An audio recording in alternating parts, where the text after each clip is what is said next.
हम पढ़ रहे हैं उत्तराखंड समसामयिकी। अब है पार्ट 25। इसमें पहला टॉपिक है ऑर्नामेंटल हर्बल गार्डन। सितंबर 2019 में जारी एक सूचना के अनुसार राज्य में विलुप्ति की कगार पर पहुंच चुके जड़ी बूटियों के संरक्षण हेतु जड़ी बूटी शोध संस्थान द्वारा गोपेश्वर में एक ऑर्नामेंटल हर्बल गार्डन की स्थापना की गई है।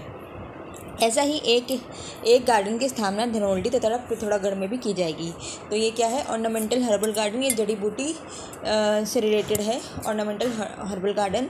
और इसे खोलने वाली संस्थान कौन सी है? जड़ी बूटी शोध संस्थान। और इन्होंने 3 जगहों पे खोलना है उत्तराखंड में। एक गोपेश्वर में खोल चुके हैं और 2 जगह और खुलेगी, एक है धनोल्टी में और एक है पिथौरागढ़ में। ठीक है, गोपेश्वर में खोल चुके हैं, इन्हें खोलना है धनोल्टी में और पिथौरागढ़ में। ये क्या है? ऑर्नामेंटल हर्बल गार्डन, जो कि जड़ी बूटी जो विलुप्ति के कगार पर पहुंच चुकी है उसको संरक्षण देने हेतु है। तो इसे जड़ी बूटी शोध संस्थान के द्वारा खोला गया है गोपेश्वर में, और आगे जाके खोला जाएगा धनोल्टी में और पिथौरागढ़ में। और हम जड़ी बूटी की बात कर ही रहे हैं, तो यह जड़ी बूटी शोध एवं विकास संस्थान कहाँ है? गोपेश्वर में ही सिचुएटेड है। और इससे रिलेटेड कुछ और जानकारी जो हमें पता होनी चाहिए जड़ी बूटी से रिलेटेड यह है कि सामान्यतः अधिकांश जड़ी बूटियाँ जो प्राकृतिक रूप से उत्तराखंड में उपलब्ध होती है और विभिन्न संस्थाएं उसका जो है संग्रहण करती हैं। लेकिन कुछ वनस्पतियाँ होती हैं जिनकी मांग और मूल्य अधिक होती है, जैसे कि रीठा, हरेड़ा, तेजपत्ती, बहेड़ा, आंवला आदि का रोपण का उत्पाद भी किया जाता है। सर्वप्रथम राज्य में कुमाऊं में बेलाडोना की खेती शुरू की गई थी। तो राज्य में कुमाऊं में सर्वप्रथम बेलाडोना की खेती शुरू की थी। राज्य में अफीम, कुटकी, पाइरेथम, जिरोनियम आदि अनेक औषधियों एवं बायोडीजल के लिए जट्रोफा आदि की खेती की जाती है। फिर 1972 में जड़ी बूटी के संग्रह का कार्य सहकारिता विभाग से जड़ी बूटी विकास योजना के तहत की गई। तो जो ये जड़ी बूटियों का संग्रहण है ये 1972 में सहकारिता विभाग के द्वारा शुरू किया गया अंडर द स्कीम जड़ी बूटी विकास योजना 1972 में। 1980 में जो है जिलेवार भेषज सहकारी संघों 1980 में जो है इनकी स्थापना हुई। वर्तमान में जो भेषज सहकारी संघ हैं उनके अलावा कुछ अन्य संस्थान भी जड़ी बूटियों के संरक्षण, संग्रहण और विपणन में लगी हुई हैं। और जो हमने अभी पढ़ा जड़ी बूटी शोध एवं विकास संस्थान, ये क्या है? गोपेश्वर में है। और यह क्या कर रहे हैं? अब ऑर्नामेंटल हर्बल गार्डन खोल रहे हैं जहाँ पे कि विलुप्त हो रही जड़ी बूटियों को संग्रह किया जाएगा। और इसके साथ ही 2 जगह और खोलने की बात की जा रही है। तो वो 2 जगह कौन सी? धनोल्टी और पिथौरागढ़। अब आगे है मुख्यमंत्री दाल पोषित योजना। 12 सितंबर 2019 मुख्यमंत्री दाल पोषित योजना है 2019 की। तो देहरादून में मुख्यमंत्री त्रिवेंद्र सिंह रावत ने मुख्यमंत्री दाल पोषित योजना का शुभारंभ किया। इस योजना के तहत प्रदेश के 23 लाख से अधिक राशन कार्ड धारक परिवारों को प्रति माह 2 किलो दाल जो है रियायती दरों पे मिलेगी। 2 किलो दाल रियायती दरों पे मिलने की बात हो रही है मुख्यमंत्री दाल पोषित योजना। मुख्यमंत्री दाल पोषित योजना क्या है? 2 किलो दाल जो है रियायती दरों पे मिलेगी। अब जौलीग्रांट बनेगा इंटरनेशनल एयरपोर्ट। 11 सितंबर 2019 को राज्य के कैबिनेट ने देहरादून स्थित जौलीग्रांट एयरपोर्ट को इंटरनेशनल एयरपोर्ट बनाने संबंधी प्रस्ताव को मंजूरी दी। इस कार्य में कुल 300 रुपये का खर्च हो रहा है। तो जौलीग्रांट को अब क्या बनाया जा रहा है? International airport. मतलब यहाँ से सीधे आउट ऑफ इंडिया की भी फ्लाइट मिलेंगी। अभी क्या है? अभी सबको जो है दिल्ली जाना पड़ता है, फिर वहाँ से मिलती है, पर कुछ समय बाद जो है इधर से भी मिलने लग जाएगी। अब है हेलीकॉप्टर सम्मेलन। देश के पहले हेलीकॉप्टर सम्मेलन हेलीकॉप्टर समिट का आयोजन केंद्र नागरिक उड्डयन मंत्रालय, अभी कौन है? ज्योतिराव सिंधिया है इसके हेड, राज्य सरकार व फिक्की के संयुक्त तत्वाधान से 7 सितंबर 2019 को देहरादून स्थित सहस्त्रधारा हेलीड्रोम में किया गया। सम्मेलन का उद्घाटन करते हुए मुख्यमंत्री ने कहा कि उत्तराखंड में हेली सेवाओं के विस्तार की अपार संभावनाएं हैं, इसलिए यहाँ प्रत्येक वर्ष ऐसा सम्मेलन होना चाहिए। अब है भगत सिंह कोश्यारी बने राज्यपाल। 5 सितंबर 2019 को उत्तराखंड के पूर्व अंतरिम मुख्यमंत्री, राज्यसभा उत्तराखंड तथा लोकसभा नैनीताल के पूर्व सांसद 75 वर्षीय भगत सिंह कोश्यारी महाराष्ट्र के राज्यपाल बन गए हैं। कोश्यारी का जन्म हुआ 17 जून 1942 को चेता बागड़ बागेश्वर में हुआ था। अब है राज्य की पहली मेडिटेक सिटी। देहरादून में राज्य की पहली मेडिटेक सिटी बनाने में कंसल्टेंसी सहयोग हेतु कलाम इंस्टीट्यूट ऑफ टेक्नोलॉजी विशाखापट्टनम तथा सिडकुल के बीच MOU हुआ है। तो मेडिटेक सिटी बनाने के लिए कलाम इंस्टीट्यूट है विशाखापट्टनम का और सिडकुल, इनके बीच MOU हुआ है। कौन है? कलाम इंस्टीट्यूट विशाखापट्टनम और सिडकुल के बीच MOU हुआ है। इस सिटी मेडिटेक सिटी बन जाने के बाद राज्य में फार्मा उद्योग को सुविधाएं मिलेंगी और रोजगार के नए अवसर उपलब्ध होंगे। तो बहुत सिंपल सी बात है, मेडिटेक सिटी का मतलब क्या है? फार्मा उद्योग को बढ़ावा, फार्मा उद्योग को बढ़ाना है मेडिटेक सिटी। और उसके बाद है देश का प्रथम ड्रोन PMU।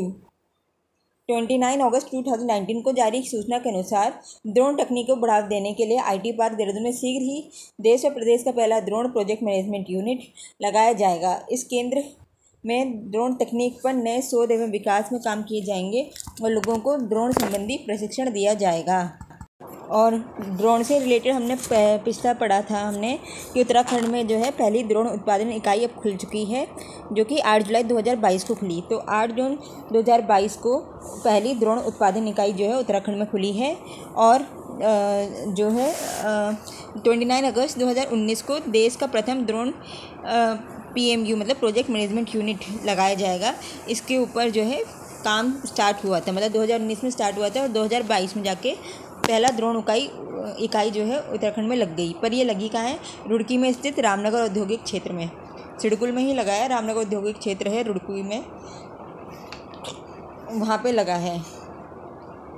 वैसे IT पार्क में था इसका, जो स्टार्टिंग में सोचा गया था 2019 में, तो पहले बना दिया रुड़की स्थित रामनगर औद्योगिक क्षेत्र में। यहाँ पे किसने करा है? रोटर ग्रुप ऑफ कंपनीज द्वारा स्थापित राज्य का प्रथम ड्रोन उत्पादन फैक्ट्री का उद्घाटन किया गया है। इस फैक्ट्री में प्रतिमाह 150 से ज़्यादा सर्वेक्षण ड्रोन बनाए जाएंगे। तो ये उत्तराखंड की पहली ड्रोन उत्पादन इकाई है। उत्तराखंड की पहली ड्रोन इकाई कब बनी है? उत्पादन इकाई 2022 में ली। ये रोटर ग्रुप ऑफ कंपनीज़ के द्वारा बनाई गई है। और देश का प्रथम ड्रोन PMU केंद्र कहाँ स्थापित हुआ? IT पार्क में। अब है बाह्य आवरण फसाड नीति। 28 अगस्त 2019 को राज्य सरकार ने प्रदेश के शहरी और अर्ध सरकारी क्षेत्रों में मुख्य मार्गों पर अनियंत्रित व अनियोजित रूप से बने भवनों के बाहरी आवरण में एक रूपता लाने हेतु बाह्य आवरण फसाड नीति को मंजूरी दी है। इस नीति के अनुसार उत्तराखंड की संस्कृति व पारंपरिक शैली के अनुरूप बाह्य आवरण का डिज़ाइन और रंगों का निर्धारण जिला स्तरीय विकास प्राधिकरण अथवा इसे फसाड कह होंगे अथवा अन्य प्राधिकरणों के द्वारा स्थानीय हितकारों के विमर्श के उपरांत किया जाएगा। बाह्य आवरण फसाड नीति ये क्या है कि जैसे ना जयपुर है, वहाँ पे हम देखते हैं तो सारा ब्लू और क्या कहते हैं नीली खिड़कियाँ, नीला घर, पूरा एक जैसा स्ट्रक्चर लगता है देखने में। तो ऐसे ही कुछ जो है अब उत्तराखंड को भी डेवलप करने की कोशिश की जा रही है पारंपरिक शैली को ध्यान में रखते हुए उत्तराखंड की। तो इसको कहा जा रहा है कि और इसमें शहरी और अर्ध सरकारी शहरों क्षेत्रों में मुख्य मार्गों पर, और ये मुख्य मार्गों में ही किया जाएगा, हर जगह नहीं किया जाएगा। शहर और अर्ध शहरी क्षेत्रों में जो भी मुख्य मार्ग में अनियोजित रूप से जो बने भवन हैं उसकी बाहरी दीवार को एक जैसा किया जाएगा। अब प्लास्टिक से डीजल बनाने का संयंत्र, ये जो है यहाँ पर 27 अगस्त 2019 को मुख्यमंत्री की उपस्थिति में केंद्र विज्ञान प्रौद्योगिकी एवं पृथ्वी विज्ञान मंत्री डॉक्टर हर्षवर्धन ने भारतीय पेट्रोलियम संस्थान देहरादून में 13 करोड़ की लागत से बने प्लास्टिक से डीजल बनाने वाले देश के पहले संयंत्र का उद्घाटन किया। इस संयंत्र में प्रतिदिन 1 टन से जो है 800 लीटर डीजल तैयार बनता है। तो यह जो था उत्तराखंड का पहला प्लास्टिक से डीजल बनाने वाला संयंत्र था, जो इंस्टीट्यूट ऑफ पेट्रोकेमिकल देहरादून में स्थापित किया। और हमने पीछे पढ़ा था कि जो प्लास्टिक से डीजल बनने का संयंत्र है दूसरा, वो भी सेटअप हो चुका है, वो 2022 में सेटअप हुआ है। कहाँ हुआ है? भीमताल नैनीताल में। भीमताल नैनीताल में प्लास्टिक से डीजल बनाने का दूसरा संयंत्र स्थापित हुआ है भीमताल नैनीताल में, और 2022 में हुआ ये सितंबर। और जो पहला था वो 2019 में हुआ, और ये IIP देहरादून में हुआ 2019 अगस्त 2019 में। अब है BCCI की पूर्ण मान्यता। 19 वर्षों के संघर्ष के बाद 13 अगस्त 2019 को BCCI ने कांग्रेस एसोसिएशन ऑफ उत्तराखंड को प्रदेश से क्रिकेट संचालन के लिए पूर्ण मान्यता दे दी है। मान्यता मिलने के बाद जोत सिंह गुनसोला को CAU का विधिवत अध्यक्ष बनाया गया है। क्रिकेट एसोसिएशन यूनियन का विधिवत अध्यक्ष बनाया गया है। किसको? जोत सिंह गंसोला। तो इसमें BCCI की पूर्ण मान्यता उत्तराखंड को मिल गई है। तो प्रदेश से जो क्रिकेट संचालन के लिए पूर्ण मान्यता मिल गई है। अब इको फ्रेजाइल जोन 13 अगस्त 2019 को राज्य मंत्रिमंडल की बैठक में 13 राष्ट्रीय पार्कों और वन्य विहारों के चारों ओर 10 किलोमीटर की परिधि में इको फ्रेजाइल जोन घोषित करने का घोषित किया है। इस जोन में 28 प्रकार की गतिविधियों पे छूट दी जाएगी। इको फ्रेजाइल जोन में क्या है, 28 तरह की गतिविधियों को फ्रीडम दी जाएगी कार्य करने की। अब है पर्यावरण मंत्रालय का गठन। 13 अगस्त 2019 को राज्य मंत्रिमंडल ने स्वतंत्र पर्यावरण मंत्रालय के गठन तथा वन एवं पर्यावरण मंत्रालय के अधीन आने वाले प्रदूषण नियंत्रण board, biodiversity city board, environment impact assessment authority और स्टेट इन्वायरमेंट असेसमेंट कमेटी आदि 4 विभागों को पर्यावरण मंत्रालय के अधीन करने का निर्णय लिया है। तो ये हो चुका है। अब आगे है 11 धरोहर राष्ट्रीय घोषित। 9 अगस्त 2019 को जारी सूचना के अनुसार भारतीय पुरातत्व सर्वेक्षण विभाग ने 1 वर्ष के भीतर उत्तराखंड के 3 धरोहरों के सहित देश की कुल 11 धरोहरों को राष्ट्रीय धरोहर घोषित किया है। उत्तराखंड के धरोहर इस प्रकार हैं। राष्ट्रीय धरोहर कौन से बन गए हैं उत्तराखंड से? प्रथम है पिथौरागढ़ शहर से लगभग 8 किलोमीटर दूरी पर दिगांस गांव के पास स्थित कोटली का विष्णु मंदिर। भारतीय शैली में बने इस मंदिर का निर्माण 19वीं शताब्दी में कत्यूरी शासकों ने कराया था। तो पहला क्या है? पिथौरागढ़ का कोटली का विष्णु मंदिर। कोटली का विष्णु मंदिर ये किन्होंने बनाया था? कत्यूरी शासकों ने। कत्यूरी शासकों ने कोटली का विष्णु मंदिर। पिथौरागढ़ में कोटली का विष्णु मंदिर। कोटली पिथौरागढ़ में कोटली का विष्णु मंदिर ये क्या बन गया है? विश्व धरोहर, राष्ट्रीय धरोहर बन गया है कत्यूरी शासकों द्वारा। द्वितीय है ऋषिकेश के पास जो है वीरभद्र, गंगा तट पर वीरपुर खुर्द स्थित वीरभद्र मंदिर खुदाई स्थल।